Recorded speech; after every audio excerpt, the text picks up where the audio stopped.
د لغمان ولایت د امر بالمعروف رئیس د الینګار ولسوالۍ په یوې دیني مدرسه کې د طالب العلمانو د دستار د فضیلت په پار جوړې شوې ناستې ته په خبرو کې وویل دیني عالمان باید تر نورو زیات د ټولنې په سمون کې برخه واخلي ځکه چې دوی له الهي احکامو خبر او د ټولنې سمون د دوی مسؤلیت دی. دا ناسته چې ګڼو دیني عالمانو او دولتي مسؤلینو پکې ګډون درلود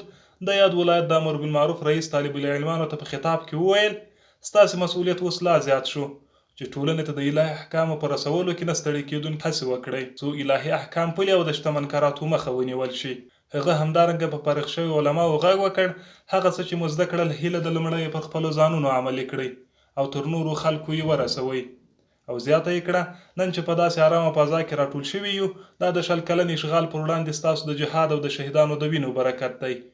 اوس باید موږ او تاسو په ګډه د اسلامي نظام د بقا لپاره کار وکړو او د خپلو شهیدانو ارمانونه پوره کړو او هیڅ چاته دا اجازه ورنه کړو چې د اسلامي امارت پر وړاندې منفي تبلیغات وکړي. د غونډې په وروستیو کې د یادې مدرسې ممتاز شاګردانو او استادانو ته ډالۍ ورکړل شوې او فارغ شویو شاګردانو ته د علماو مشرانو او مسؤلینو په لاسونو د فضیلت پګړۍ ورپسر شوې.